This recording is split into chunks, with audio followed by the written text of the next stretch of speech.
추미애 장관 아들의 휴가 미복귀 의혹. 동부지검은 대검 지휘부의 지시도 듣지 않고 무혐의 처분을 내립니다. 지원장교 대위의 진술이 번복이 됐는데도요. 검찰 재수사 결론이 뒤바뀔까요? 궁금하지 않으십니까? 시원하게 풀어드립니다. 함께 공부할까요? 안녕하세요. 동행가 뉴스터디 동정민 앵커입니다. 자, 추미애 장관의 아들 휴가 미복귀 의혹 살펴보고 있는데요. 최근 검찰이 재수사를 하겠다고 결론을 내렸습니다. 자, 당시 이 세 사람에 대해서 검찰, 정확히 말하면 동부지검은 모두 무혐의, 불기소 처분을 내렸습니다. 사실 당시에도요, 이 대검찰청, 검찰은 동부지검 발표에 제동을 겁니다. 보강 수사를 하라고요. 당시 검찰총장이 윤석열 총장 시절이었는데 2인자 조남관 대검 차장검사에게 이렇게 지시를 합니다. 원래 수사 책임은 내가 져야 하는 건데 법무부 장관 가족과 관련된 일이니 난 빠질 테니 당신이 적절하게 지휘를 해라. 당시 이 추윤 갈등이 극에 달했을 때죠. 조남관 대검 차장검사가 보강 수사를 해라라고 이야기를 하는데도 김관정 지검장은 무혐의로 발표를 강행해버립니다. 대표적인 추미애 라인으로 꼽히는 검사죠. 그러면 동부지검은 당시에 왜 무혐의로 결론을 내렸고 대검찰청은 무엇을 미심쩍게 생각을 했었는지 쫓아가 보겠습니다. 그걸 가다 보면 왜 재수사가 필요하다고 결론을 내렸는지도 알 수 있겠죠.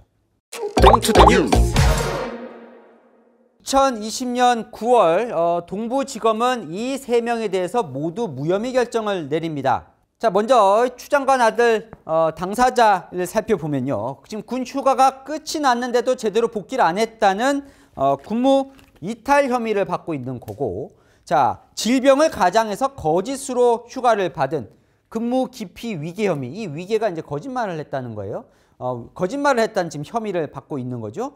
동부지검은 모두가 해당이 안 된다고 봤는데 이렇게 본 겁니다. 1편 기억 더듬어 보시면 정확히 논란은 이런 거였어요. 여기 이제 달력을 보시면 23일까지 2차 휴가가 끝난 상태에서 자, 복귀를 하지 않자 당시 당직 사병이 25일에 전화를 해서 왜 복귀 안 하냐 해서 복귀를 하겠다고 해놓고 오지 않고 지원 장교가 와서 휴가를 연장해 줬다. 그러니까 정해진 휴가 때 복귀를 하지 않고 그 이후에 휴가가 연장이 됐다라는, 그래서 미복귀다, 이런 의혹입니다, 지금.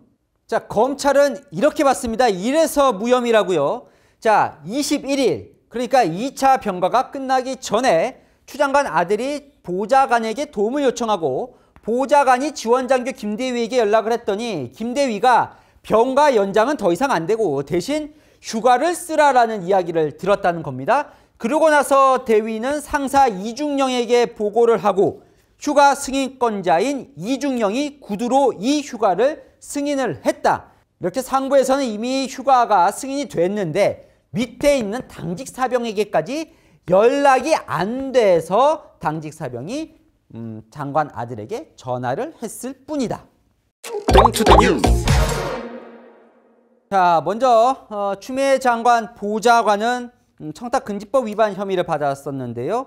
그러니까 공무원 신분으로서 지원장교에게 추 장관 아들의 휴가 연장을 요청했다, 청탁했다라는 의혹인데 검찰은 무혐의로 봤습니다.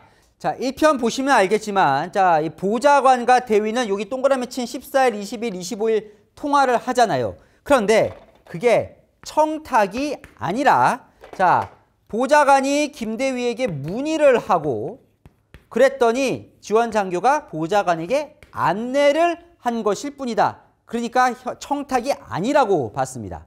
마지막 추미애 장관도 역시 청탁금지법 위반 혐의를 받았죠. 그러니까 보좌관에게 부정한 청탁을 지시했다는 의혹, 그리고 국가의 녹을 받는 세금으로 공적인 일을 하라고 둔 보좌관에게 사적인 일을 시켰다는 직권남용 혐의도 받았는데 이 역시 무혐의 판결이 났습니다. 하지만 기억나십니까? 1편에서 이런 카카오톡 대표와 대표 보좌관이 주고받았던 거요. 본인이 직접 대위 전화번호도 알려주고 그러자 보좌관이 이 대위에게 연락한 뒤에 결과를 보고하기도 하죠. 그런데 추 장관은 이렇게 해명을 합니다. 나는 그냥 전화번호만 알려준 거고 병가를 연장하라고 지시한 적은 없지 않느냐? 그리고 이 결과를 알려준 건 내가 알려달라고 한 게 아니라 본인이 스스로 알려준 거다. 그리고 내가 보좌관에게 사적인 지시를 내린 게 아니라 보좌관이 우리 아들과 워낙 사적으로 친해서 개인적으로 도와준 거다. 이렇게 이야기를 합니다. 자, 그러니까 동부지검 결론이 이거예요. 추미애 아들은 정상적으로 휴가를 승인을 받았고 추미애 장관과 추미애 보좌관은 청탁을 한 적이 없다. 그랬더니 곧바로 언론들이 의혹을 제기합니다.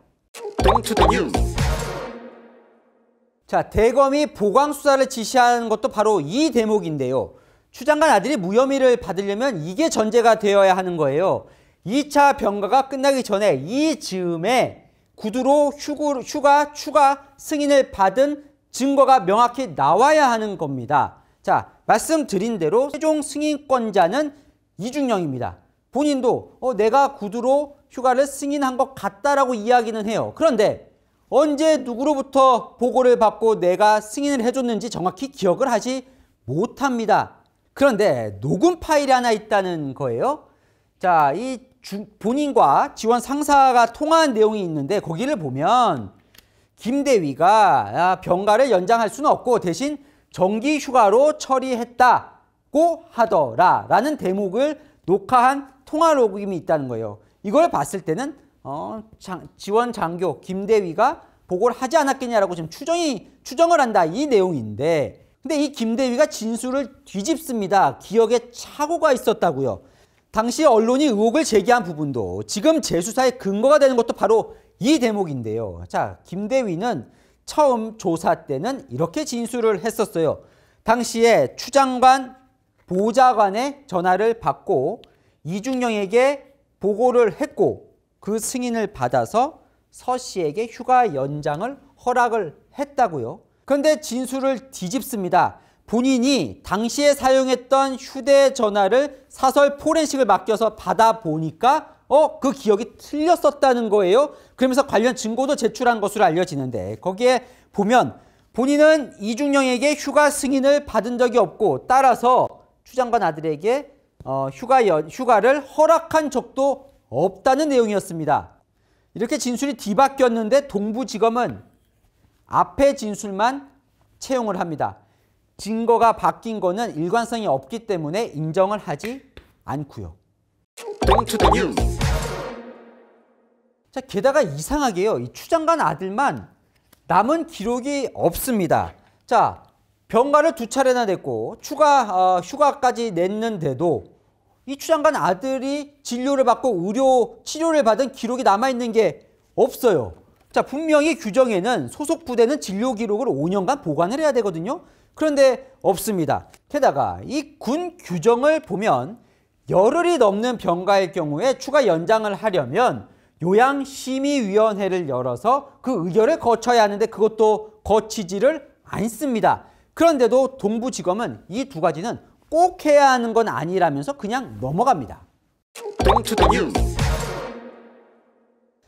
자, 당시 논란이 이뿐만이 아닙니다. 잠깐만 살펴볼까요? 자, 추미애 아들 부대 책임자였던 지원단장, 당시 지원단장이었던 이철원 예비역 대령이 두 가지를 폭로를 합니다. 이 아들의 자대 부대 배치 때도 뭔가 청탁이 있었다는 의혹인데요. 이 아들이 신병 교육대에서 이제 교육을 받고 있던 중이었는데 한 참모가 본인에게 와서 이런 얘기를 하더랍니다. 자, 이 아들을 용산 부대로 보내달라는 청탁이 들어왔는데 본인이 안 된다고 이야기를 했었다라고 이제 이야기를 했다는 거예요.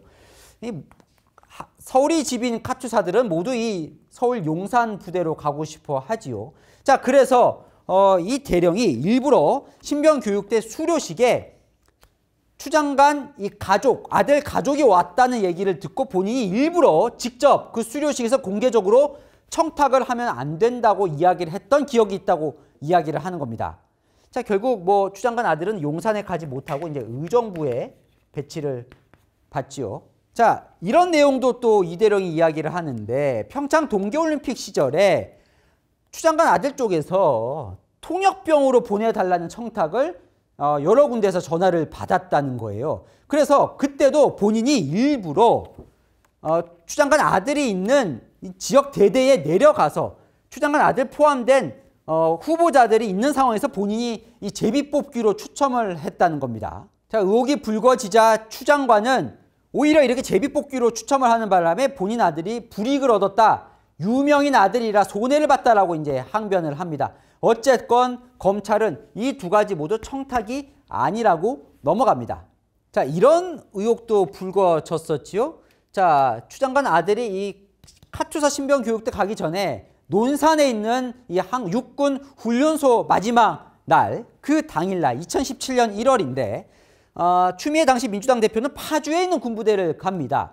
그런데 이 추 대표의 정치자금 카드로 논산, 그러니까 추 장관 아들의 수료식이 끝난 그 논산 근처 정육식당에서 그 카드를 쓴 내역이 나온 거예요. 그래 놓고 나중에는 그 카드 내역으로 목적으로 의원 간담회를 했다라고 적은 의혹이 나온 겁니다. 본인은 당시에 가지 않고 누군가가 논산에 내려가서 정치자금 카드로 아들과 밥을 먹었다는 지금 의혹이 제기가 된 거죠. 그래서 올해 추 장관은 이 의혹과 관련해서 정치자금법 위반으로 실제로 약식명령 벌금 50만 원을 선고받습니다.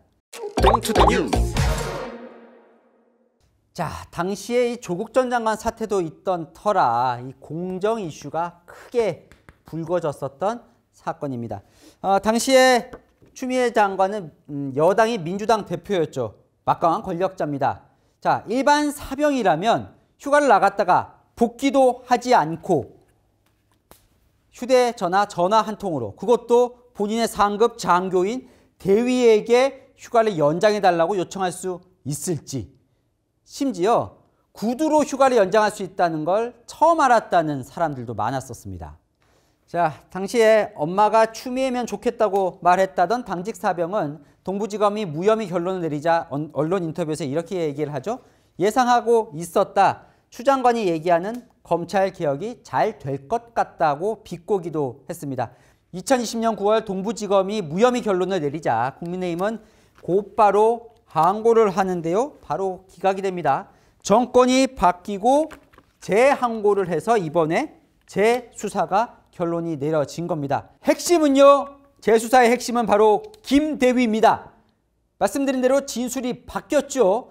바뀐 진술대로 본인은 이중영에게 휴가 승인을 받은 적이 없고 그래서 추미애 장관 아들에게 휴가 승인을 해준 적이 없다는 뒤의 진술이 맞다면 또다시 그럼 추 장관 아들은 무슨 근거로 휴가에서 복귀를 하지 않은 거냐, 근무 이탈 혐의가 다시 등장하게 되는 겁니다. 자, 재수사 소식은 들려오는 대로 제가 다시 정리해서 전해드리겠습니다. 자, 복잡한데 궁금한 이슈 댓글로 남겨주시면 제가 대신 풀어드리겠습니다. 동행가 뉴스터디 오늘은 여기까지입니다. 감사합니다.